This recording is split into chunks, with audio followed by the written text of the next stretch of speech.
The Drathan custody adjudicator's frill tightened with disgust as Lieutenant Maya Chen sat before the glass desk.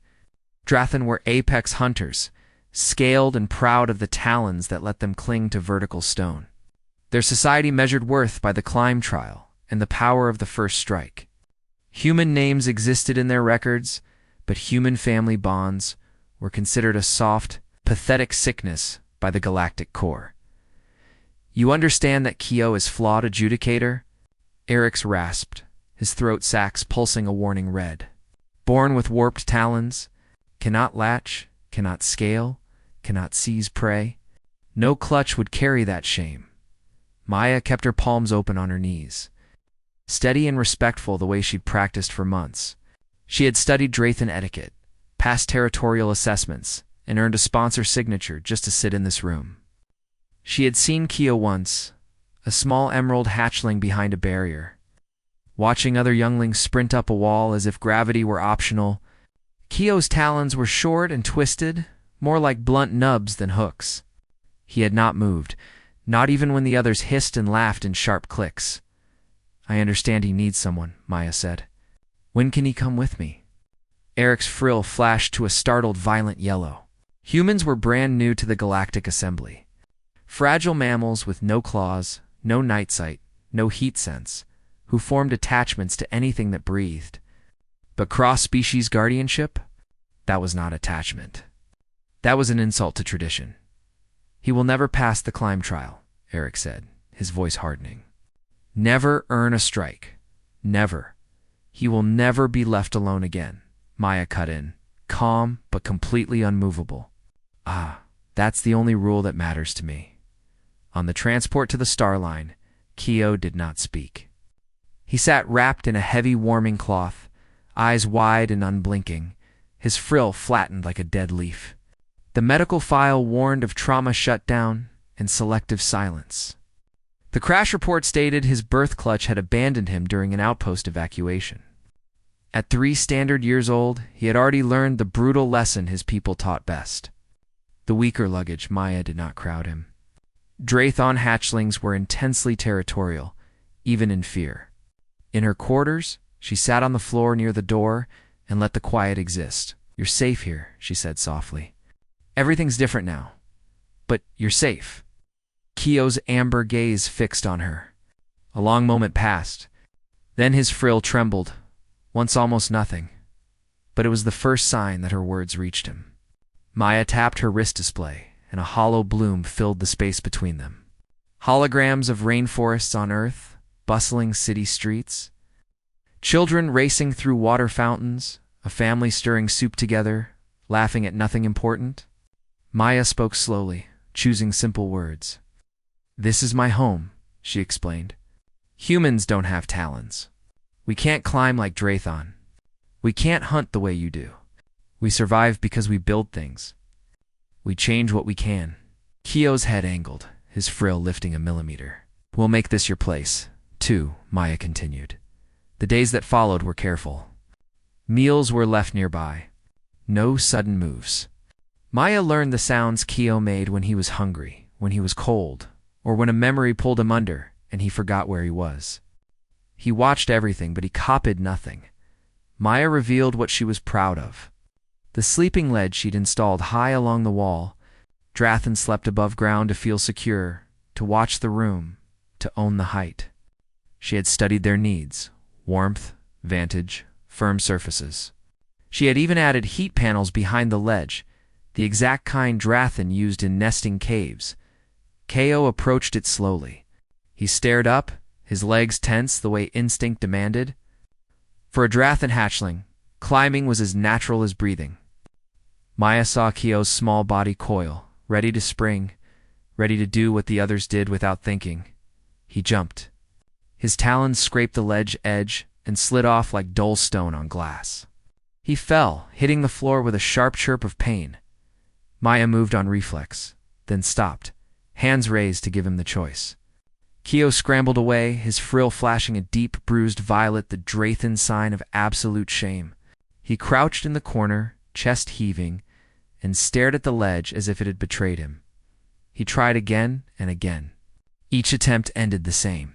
Slip, drop, pain, then the purple blaze of humiliation. The room filled with the sound of small impacts and swallowed sobs. Finally, he gave up and curled on the floor, tail tucked tight. Frill pressed flat to hide his colors from the world. Maya's throat burned. Drathan wisdom said, overcome weakness by becoming stronger than the cliff. But humans didn't fight cliffs until their hands bled. Humans made ropes. Humans made stairs. Maya went to the fabrication bay and pulled up Drathan growth charts and limb range data. She measured Kyo's stride length, his center of balance, and the angle his feet could safely take without stressing the warped talons. She selected a specialized polymer with a soft grip surface and embedded micro-ridges for traction. When she returned, she bolted the pieces into her quarters.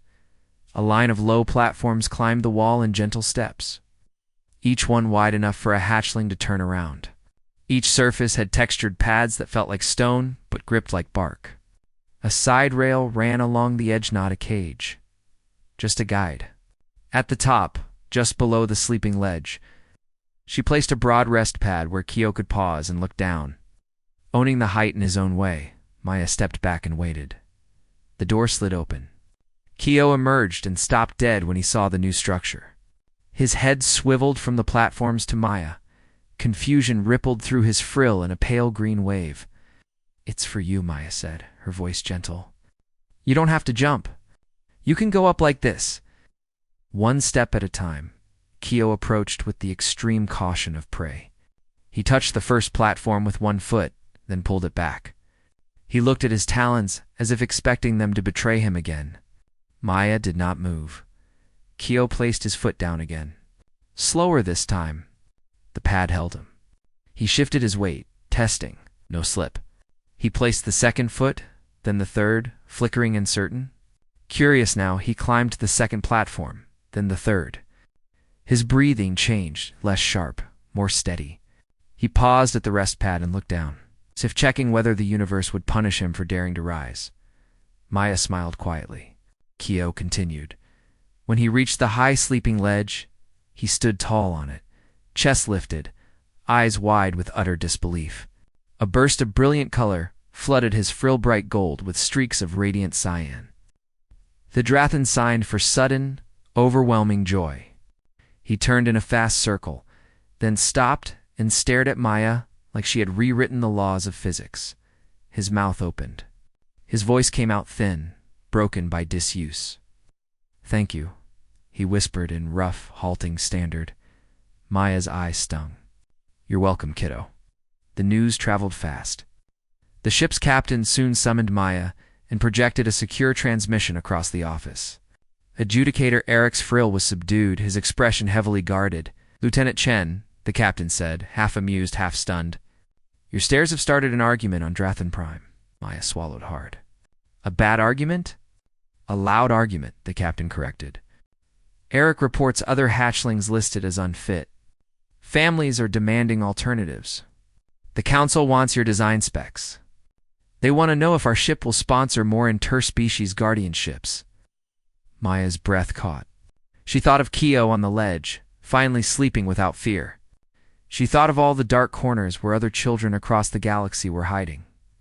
Yes, she said, without a single second of hesitation. Send them everything. And yes, we'll take more. As many as we can support. That night, Maya watched Kyo sleep on his ledge, curled warm. His frill completely relaxed with no shame color bleeding through. She understood something beautifully simple about humans among the stars. They were not the strongest species in the assembly. They did not have talons, venom, sonar, armor, or heat vision. But they had a superpower. They looked at a child the universe labeled defective and said, "You are fine. The world is what needs fixing." The ship transformed over the coming months. An unused corridor became a thriving family wing. Platforms became ramps. Ramps became modular paths. Texture patterns changed from soft pads to suction pads and custom moldings for hooves. Quiet rooms appeared for species sensitive to sound. Light panels dimmed for those who feared brightness. KIO found friends. A wingless avian fledgling learned to glide with a specialized human harness. A tiny cave dweller communicated with touch instead of voice. They built massive towers from blocks and laughed in ways that didn't require the same. Language. Observers from the Galactic Assembly arrived. They watched. They took notes, asking questions that sounded like deep confusion. Why do you spend resources on the unproven? One delegate asked, staring at the modified play areas. Maya answered simply, because they're children. Proof comes later. New requests came in from a distant Bruta, a hatchling born without stingers in a culture that demanded a venom trial for adulthood. Maya opened the file, smiled, and immediately began sketching protective gear and safer training tools. Because that was what humans did. They didn't demand that children bend until they broke. They reshaped the world until it fit.